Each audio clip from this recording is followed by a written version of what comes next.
Hey movie fans, I'm Michael Giltz at the Cannes Film Festival for Huffington Post. And I'm J. Sperling Reich, reporting on the Cannes Film Festival for Showbiz Sandbox. That's right, that's the podcast we do every week. We've done it for 2 years now, starting practically at the 2009 Cannes Film Festival. Where can you find it online, Sperling?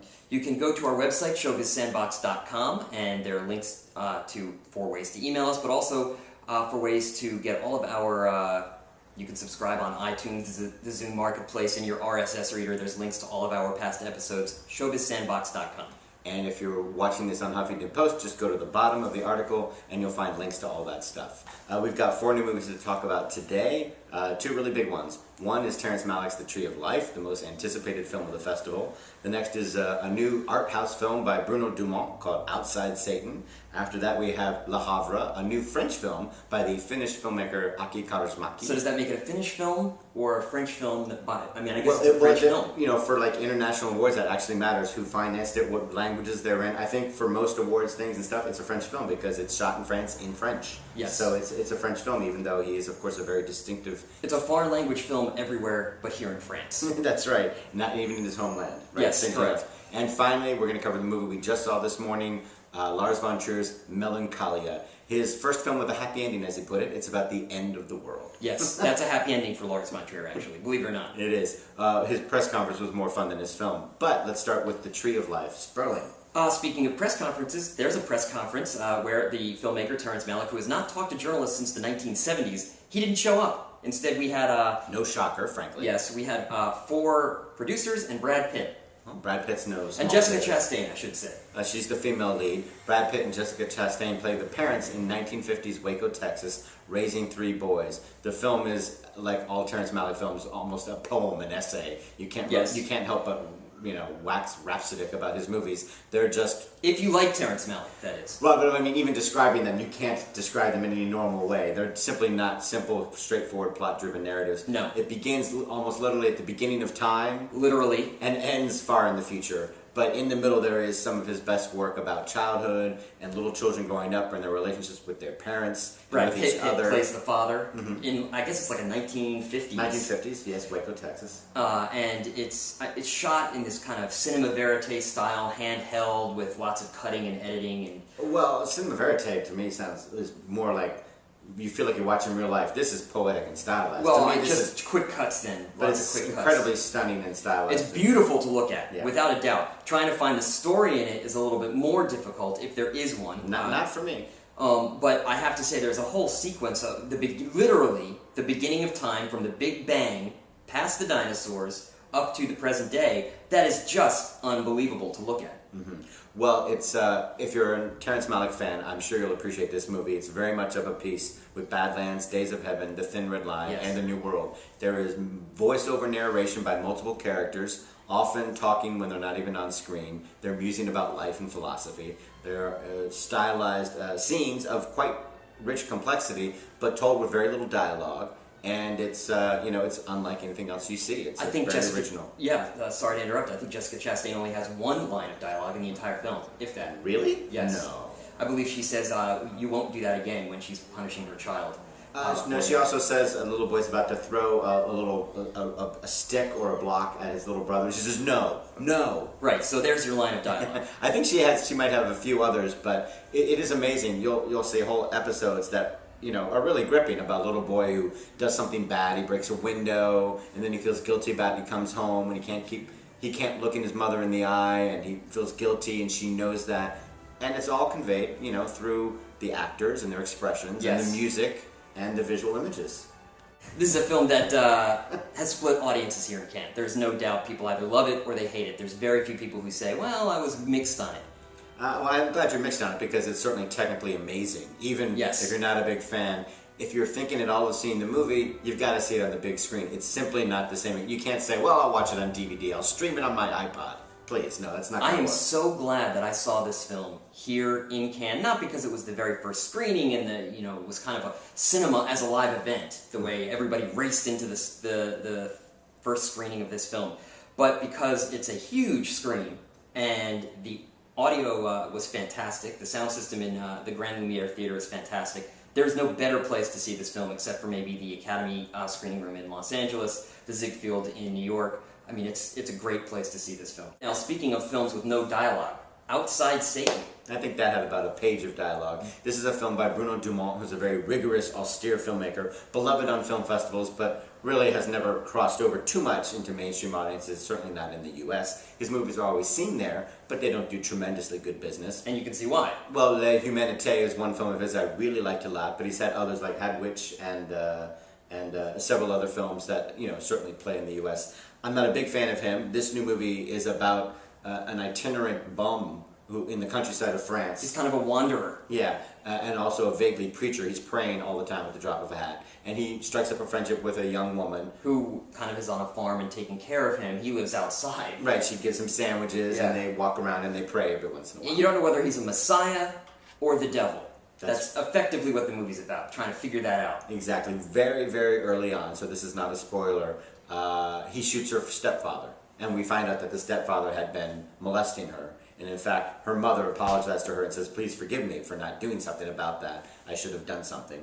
And then there's no more dialogue for another 35 minutes. That's about right. Yes. It was very slow. I was sort of with it for a while. I went with it. I'm kind of into preachers and that sort of thing. And it just really fell apart in the third act. They lost me. They confused me with the relationship between these two people, who he is, what his abilities are. Why we were watching the movie in the first place. He's sort of a miracle worker. It was generally panned, I think, by everybody. Yeah, I mean, it didn't receive boos in the screening I was at, unlike Tree of Life, which did receive boos. Right. And it's sort of a common tradition. If you know people are going to love it, there are always some people who want to boo. Yeah, and they booed Tree of Life. Outside Satan, it was kind of lots of shots of people walking around, and that was... That's it. And then the next film that we saw was by Aki Kaurismäki, yes, the Finnish director. Now, I like Aki Kaurismäki. He's a very stylish director, lots of pastel colors, and very humorous at times. Oh, but very much so. Yeah, and he's very fun in person as well. But this film is probably his most accessible film.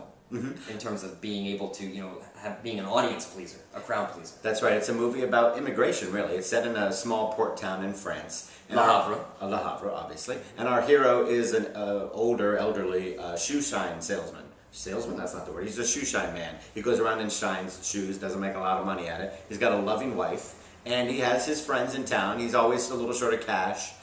Some grocers try and shut their doors to him because they know he'll get food out of them but not pay it, just put it on his bill. Others like him and help him out.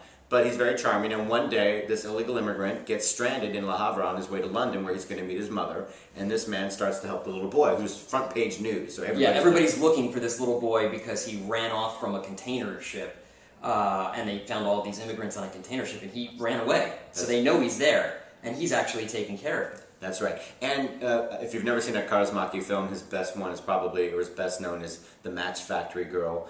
Most recently, The Man Without a Past. That was his most recent film. I don't think that's his best known. I think The Match Factory Girl is considered his masterpiece, perhaps.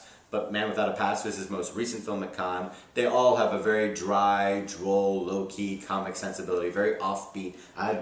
Very austere. I can't think of who to compare him to in America. There's nothing. I mean, maybe I would say, there is nothing. I would say John Sayles, but not really. Yeah, John Sayles doesn't have the humor, usually. Yeah, exactly. But very funny, very quirky, very warm. Yes, definitely worth checking out. And it's a film really about how the whole community comes together to help this guy. And I think the French and Europeans love this movie.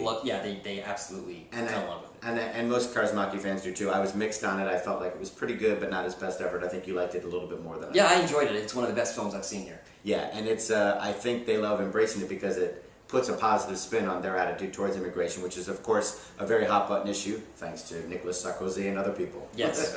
And then our last film, another big movie. Another big movie by a filmmaker I really like, Lars Von Trier. His last film here, Antichrist. Chaos Reigns. Yes, it was... to say that it was received with mixed reviews or polar reviews is an understatement.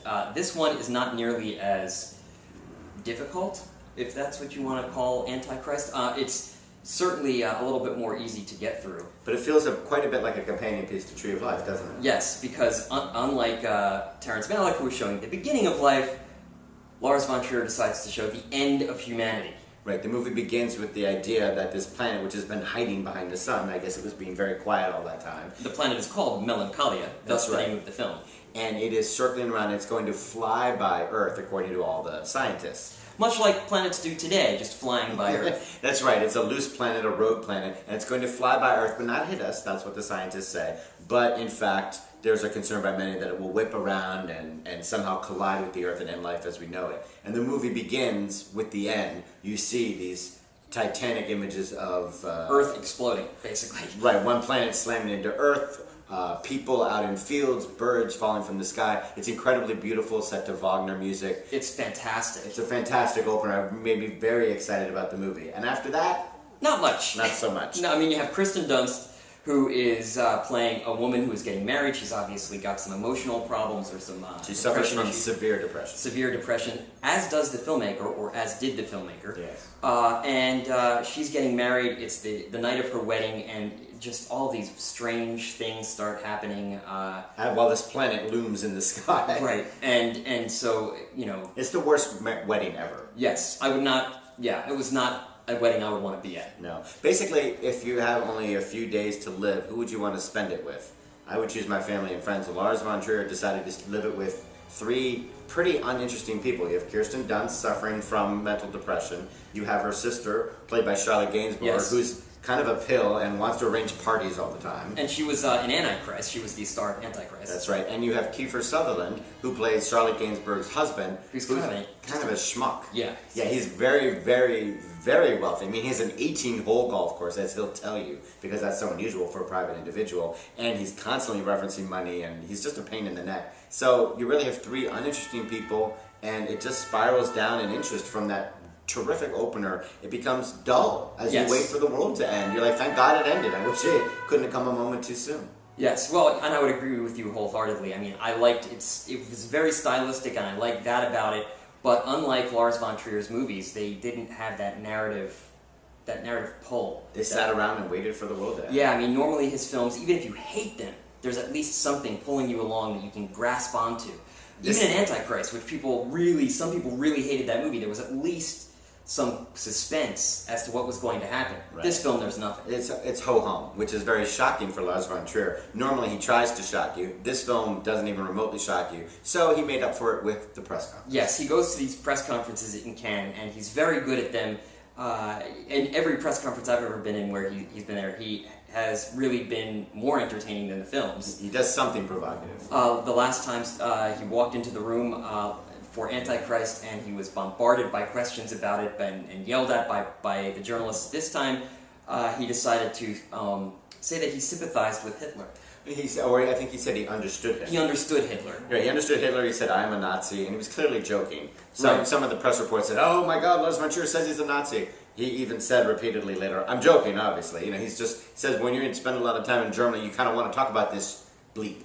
Yeah. And so, you know, it's childish, it's juvenile. He did it for effect. The co-stars, the actors were like, oh my God, they were hiding themselves and embarrassed according to all the reports. Yes, but all of the press is writing about this moment with Lars Von Trier, but he's a genius because what are they really talking about? They're talking about his film as well. So, and if they actually only talked about the film, the questions would be very boring as well as the answers. That's right. And I guess his final kind of question or answer, somebody asked him about doing a sequel, or is there going to be a follow-up to this film, or something about his next film. And he said, oh, maybe it'll be the final solution.